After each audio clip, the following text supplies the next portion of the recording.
Hello दोस्तों, आप सभी का स्वागत है आपके अपने चैनल जॉब जॉय में।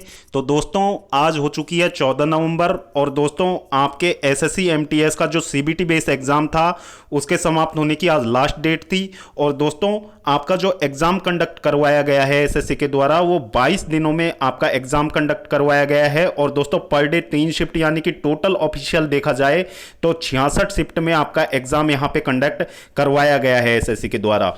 अब दोस्तों कई सेंटर्स पे यहाँ पे एग्जाम किसी टेक्निकल इश्यू की वजह से कैंसिल भी करना पड़ा है, तो उसके बारे में भी हम बात करने वाले हैं। जैसा कि बिहार के पूर्णिया में आज एक सेंटर पे यहाँ पे टेक्निकल इश्यू की वजह से आज का एग्जाम यहाँ पे कैंसिल कर लिया गया है, तो उसके बारे में बात करने वाले हैं कि इस एग्जाम के कैंसिल होने के बाद अब आपकी आंसर की पे क्या इफेक्ट पड़ने वाला है, आपकी आंसर की कितना डिले होगी। साथ ही हम बात करने वाले हैं कितने कैंडिडेट्स यहाँ पे एग्जाम में अपीयर हुए हैं अभी तक, और दोस्तों कितनी यहाँ पे एक्सपेक्टेड सेफ स्कोर कितना रहने वाला है इस बार एसएससी एमटीएस 2024 का। और दोस्तों टीयर 1 की आंसर की आपकी कब तक आ सकती है, और दोस्तों यदि इसमें डिले होता है तो कितना डिले होगा, और इसकी जो रिजल्ट के बारे में हम बात करने वाले हैं कि आपका जो सीबीटी बेस्ड एग्जाम है उसका रिजल्ट यहाँ पे फाइनल रिजल्ट कब तक जारी होता है, और हवलदार पोस्ट के लिए कब तक रिजल्ट यहाँ पे जारी होगा, और पीईटी पीएसटी टेस्ट कब तक कंडक्ट करवा लिया जाएगा आपकी हवलदार वाली पोस्ट का।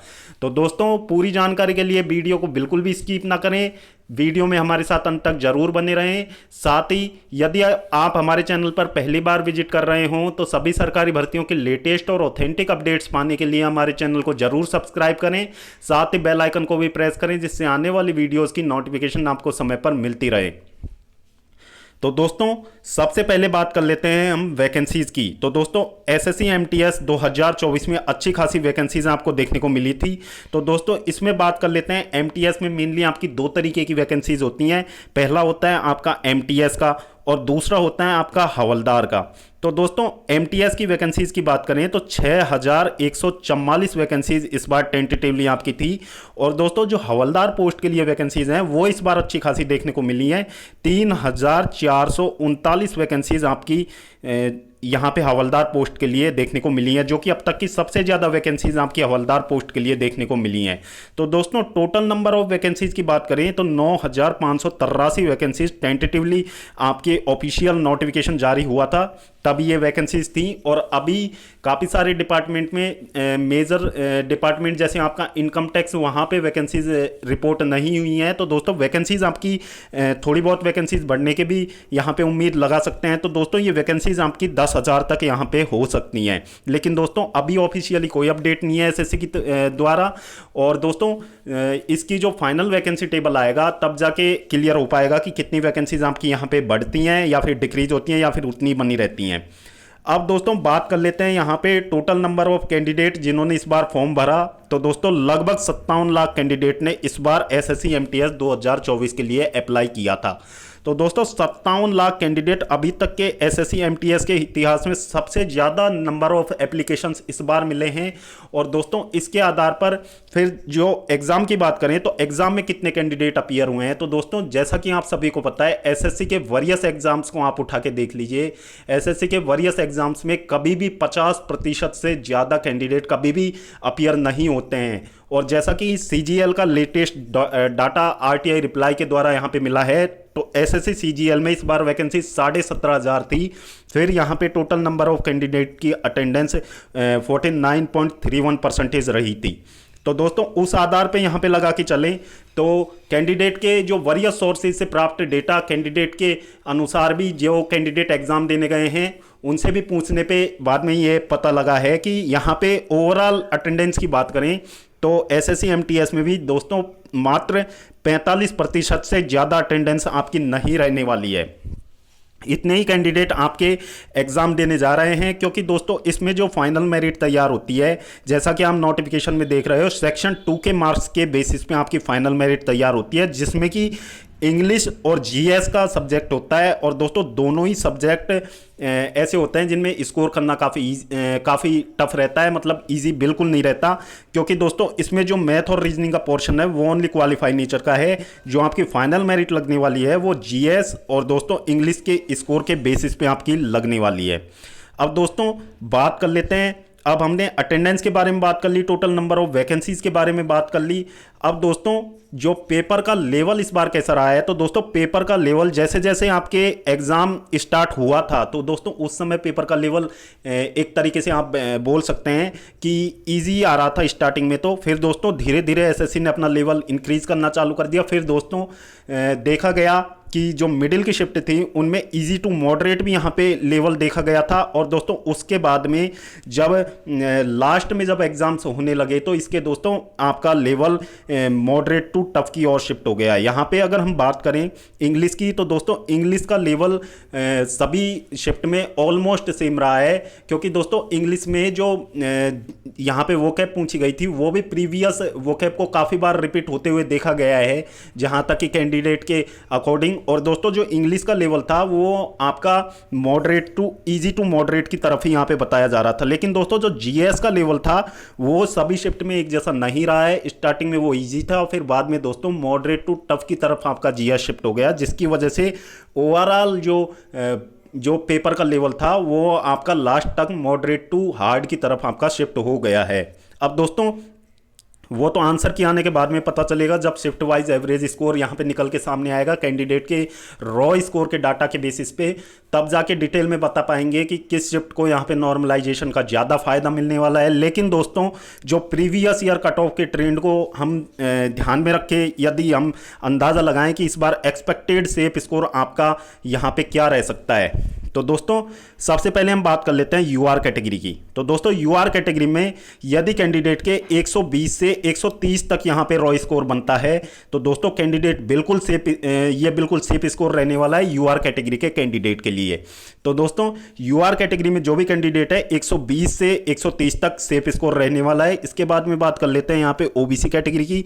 तो दोस्तों ओबीसी और यूआर में ज़्यादा फर्क आपको देखने को नहीं मिलता है। यदि ओबीसी कैटेगरी के कैंडिडेट के यहाँ से 120 से 125 तक रॉ स्कोर बनता है तो दोस्तों ये आपका सेफ स्कोर रहने वाला है।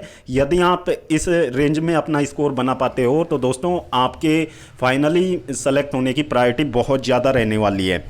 इसके बाद में बात कर लेते हैं ईडब्ल्यूएस कैटेगरी की। तो दोस्तों ईडब्ल्यूएस कैटेगरी की बात करें तो 115 से 120 तक यदि कैंडिडेट का रॉ स्कोर यहाँ पे है तो ये आपका सेफ स्कोर रहने वाला है।